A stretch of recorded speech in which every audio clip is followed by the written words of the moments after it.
예수 나를 오라 하네 예수 나를 오라 하네 어디든지 주를 따라 주와 같이 가려네 주의 인도하심 따라 주의 인도하심 따라 어디든지 주를 따라 주와 같이 가려네.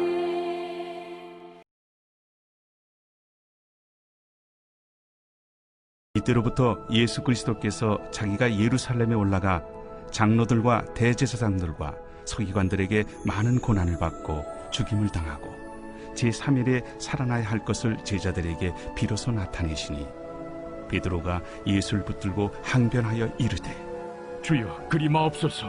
이 일이 결코 주께 미치지 아니하리이다. 예수께서 돌이키시며 베드로에게 이르시되 사탄아, 내 뒤로 물러가라. 너는 나를 넘어지게 하는 자로다. 네가 하나님의 일을 생각하지 아니하고 도리어 사람의 일을 생각하는도다. 이에 예수께서 제자들에게 이르시되 누구든지 나를 따라오려거든 자기를 부인하고 자기 십자가를 지고 나를 따를 것이니라. 누구든지 제 목숨을 구원하고자 하면 잃을 것이요 누구든지 나를 위하여 제 목숨을 잃으면 찾으리라. 사람이 만일 온 천하를 얻고도 제 목숨을 잃으면 무엇이 유익하리요? 사람이 무엇을 주고 제 목숨과 바꾸겠느냐? 인자가 아버지의 영광으로 그 천사들과 함께 오리니 그때 각 사람이 행한 대로 갚으리라. 진실로 너희에게 이르노니 여기 서 있는 사람 중에 죽기 전에 인자가 그 왕권을 가지고 오는 것을 볼 자들도 있느니라. 우리가 오늘 읽은 21절부터 28절까지 말씀을 한번 보시기 바랍니다.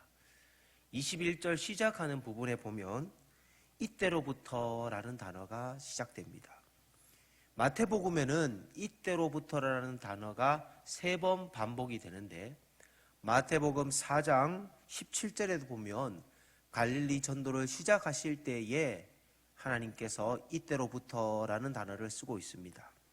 또 한 번은 오늘 베드로의 신앙 고백 이후에 이때로부터라는 단어가 기록되어져 있고 또 마지막은 마태복음 26장 16절에 보면 가룟 유다가 예수님을 넘겨줄 때 이때로부터라는 단어가 나옵니다.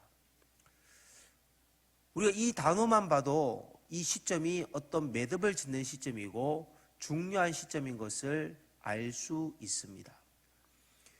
우리의 인생에도 코로나 시대 이전과 코로나 시대 이후의 시대는 분명 다를 것입니다. 사회도 교회도 개인의 어떤 삶의 변화들이 많이 달라질 것이라 우리는 예상합니다. 그러나 인생에 있어서 어떤 매듭을 짓는 졸업식이 있고 입학식이 있는 것처럼 태어남이 있으면 또 마지막 인생의 종착역인 죽음이 있는 것처럼 우리는 한 매듭을 짓는 신앙의 시기도 있습니다. 신앙생활은 베드로의 신앙 고백과 같이 주는 그리스도시요 살아계신 하나님의 아들이십니다. 이 단순한 믿음으로 끝나는 것이 아니라 신앙 고백이 신앙의 시작임을 우리는 기억하셔야만 합니다. 그래서 신앙생활을 하다 보면 막 교회를 너무너무 막 뜨겁게 예배를 드리고 말씀을 읽고 전도도 하고 그렇게 교회 봉사도 열심히 하는 시기도 있지만 또 냉랭한 시베리아 허벌판과 같이 냉랭한 기도하고 싶어도 기도의 은혜가 회복되지 아니하는 그런 컬컬하고 답답한 심정도 맞이할 때가 있습니다. 저는 오늘 베드로와 제자들의 이 신앙 고백 이후에 이때로부터라는 이 단어를 통해서 우리의 신앙도 코로나 시대 이때로부터 다시 한번 제자도의 길을 결단하는 시기가 되기를 소망합니다. 여러분, 가정에서 예배를 드리면서 여러분의 믿음의 현주소는 어떻습니까? 정말 교회에 오고 싶어서 예배를 드리고 싶어서, 새벽 예배 나오고 싶어서, 성경 읽고 싶어서 여러분 몸이 막 견딜 수가 없을 만큼 그런 답답함이 있습니까? 오늘 예수님의 제자 베드로는 예수님에게 이런 얘기를 듣습니다. 이제 대제사장과 서기관들에게 많은 고난을 받고 죽임을 당하고 제3일에 살아나야 할 것을 제자들에게 비로소 나타내시니, 예수님이 제자들에게 말한 건요, 자기가 어떤 고난으로 십자가의 길을 가게 될 것을 암시하며 말을 했습니다. 그러자 22절에 보면 베드로는 예수님을 붙들면서 항변하며 주여 그리 마시옵소서, 이 일이 결코 죽게 미치지 아니하리이다. 우리는 예수님을 믿는다 하면서 우리는 예수님을 어떻게 따라가고 있습니까? 전 첫 번째, 우리의 생각을 한번 점검해 봤으면 좋겠습니다.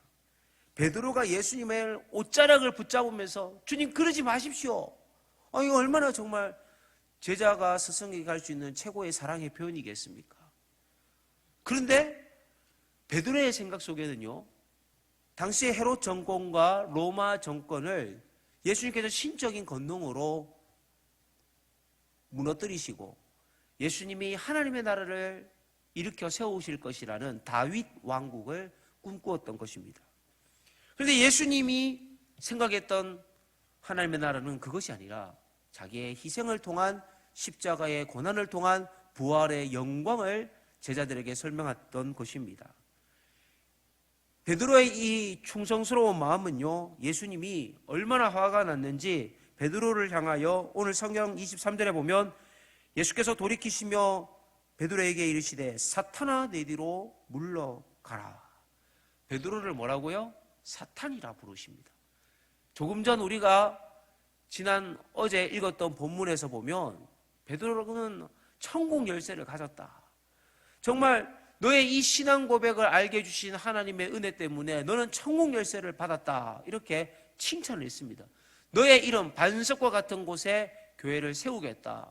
이렇게 축복을 해주셨는데, 오늘은 너의 말은 나를 걸려 넘어지게 하는 유혹이고 너의 말은 나를 걸려 넘어지게 하는 함정이다. 이렇게 책망하시는 겁니다. 베드로의 말은 예수님에게 반석이 되는 것이 아니라 걸림돌이 되는 말이었습니다. 여러분, 우리도 예수님의 생각에 우리의 생각이 통일하지 않으면, 우리가 예수님의 생각과 마음이 일치되지 않으면 베드로와 같이 예수님을 걸려 넘어뜨리는 그런 말과 생각과 태도를 취할 수 있습니다. 입술로는 아멘, 아멘 하지만 삶으로는 아멘 하지 않는 것입니다. 신대원 시절에 고 옥하는 목사님께서 신대원생들에게 개강 수련회를 인도하실 때였습니다. 그런데 목사님께서 여러 집회 시간마다 계속 은혜를 주고 계시는데 제일 앞에 앉아있는 어떤 전도사님께서 옥하는 목사님 무슨 말만 하면 아멘, 아멘, 그것도 아멘 한 번이 아니라 아멘, 아멘 이렇게 하니까 목사님께서 하시고 싶은 메시지에 자꾸 충돌이 일어나는 거였던 것 같습니다. 그래서 목사님이 설교 중간에 그냥 그 전도사님을 호통을 쳤습니다. 전도사님, 설교 시간에 아멘으로 대답하는 것이 아니라 삶으로 아멘으로 대답하시라고. 저는 그 순간 옥하는 목사님의 그 말씀이 지금도 제게는 선명하게 들립니다. 여러분, 신앙생활은 말로 아멘 하는 것이 아니라 어떤 고난이 와도 삶으로, 아멘의 삶으로 살아내는 것이 진짜 신앙입니다. 우리가 진짜 사나이도 있지만 가짜 사나이도 있잖아요. 여러분, 23절을 보시면 예수님께서 뭘 책망합니까? 네가 하나님의 일을 생각하지 아니하고 도리어 사람의 일을 생각하는도다. 사람의 일을 생각한다.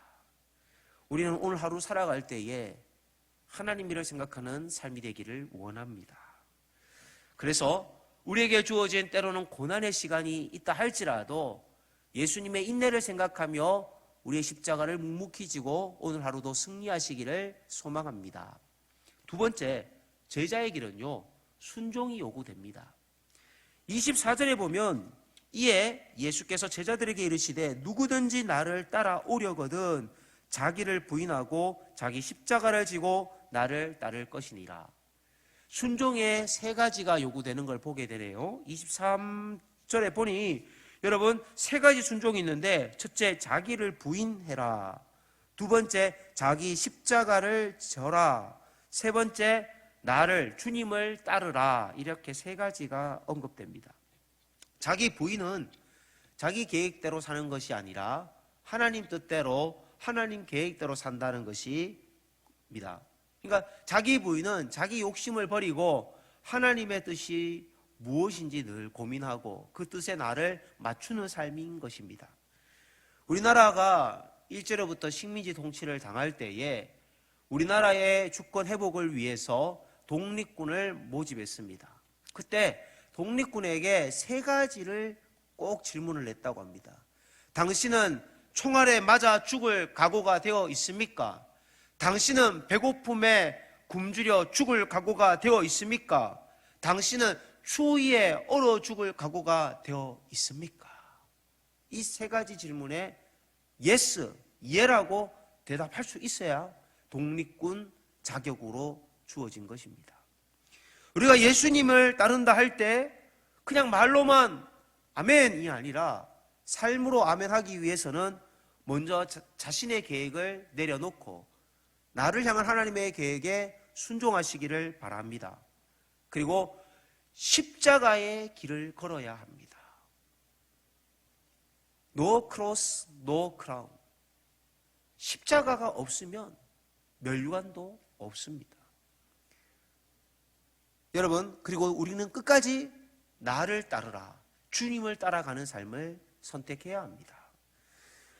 사랑하는 성도 여러분, 우리가 하나님 나라를 위해 오늘 또 매일매일의 삶에 걸어가는 시간마다 때로는 예기치 못했던 환경과 풍랑과 파도로 이런 어려움으로 여러분들 힘들고 고달프지 않습니까?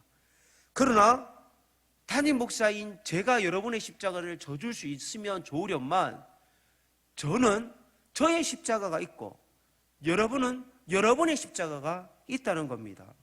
오늘 성경을 한번 자세히 보시기를 바랍니다. 24절입니다. 자기 십자가를 지고 나를 따를 것이니라. 담임 목사는 담임 목사의 십자가가 있고 부교역자는 부교역자의 십자가가 있고 교회 중직자는 교회 중직자의 십자가가 다 있는 것입니다. 대신 져줄 수가 없는 거고, 그러나 함께 달려가면서 우리가 힘을 냅시다, 격려를 해줄 수 있는 겁니다.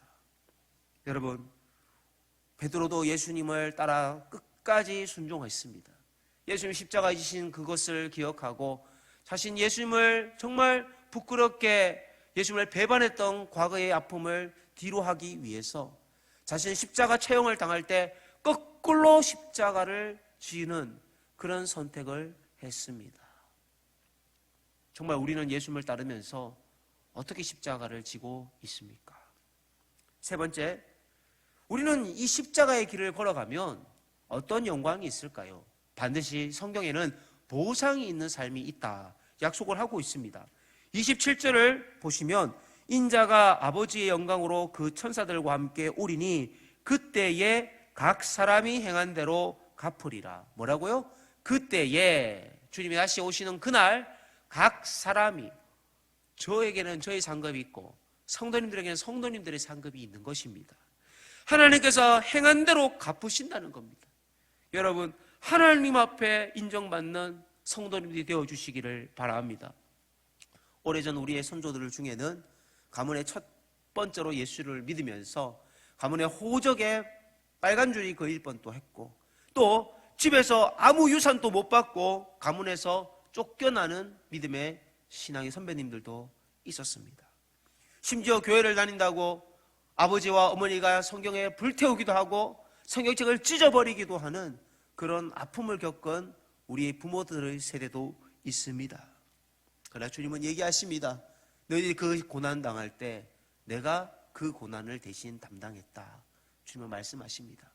반드시 예수 믿으면서 받는 고난은, 예수님을 잘 믿는데도 받는 고난이 있다면 그것은 하나님의 상급이 있는 고난인 것을 믿으시기를 바랍니다. 25절부터 27절 말씀을 우리가 다시 한번 같이 가정에서 읽으면서 이 말씀을 통해 우리의 남은 사명의 길을 끝까지 십자가를 지는 걸음을 가르치기를 소망합니다. 25절입니다. 누구든지 제 목숨을 구원하고자 하면 잃을 것이요 누구든지 나를 위하여 제 목숨을 잃으면 찾으리라. 사람이 만일 온 천하를 얻고도 제 목숨을 잃으면 무엇이 유익하리요? 사람이 무엇을 주고 제 목숨과 바꾸겠느냐? 인자가 아버지의 영광으로 그 천사들과 함께 오리니 그때에 각 사람이 행한 대로 갚으리라. 아멘. 아버지께서 영광으로 그 천사들과 함께 다시 오실 때에 심판대 앞에서 우리가 구원을 받을 수는 있지만 부끄러운 구원을 받는 자가 되지 아니하도록, 또 반대로 슬피 울며 이를 가는 자가 되지 아니하도록 우리가 십자가 앞에서 끝까지 순종하시는 저와 여러분들 되시기를 소망합니다. 기도하겠습니다. 하나님 아버지, 우리에게 주신 고난의 십자가 우리가 물러서지 않게 하시고 이 십자가 끝까지 지고 오늘 하루도 승리하게 하여 주옵소서. 사람 모든 성도들이 코로나의 여러 가지 어려운 형편 속에서도 주님이 주신 고난이라면 이 고난의 승자를 피하지 말게 하시며 오직 예수님이 주시는 기쁨의 영광을 바라보며 각자의 고난을 믿음으로 승리하게 하옵소서. 오늘 하루도 승리하게 해주실 것을 믿사오며 예수님 이름으로 기도합니다. 아멘.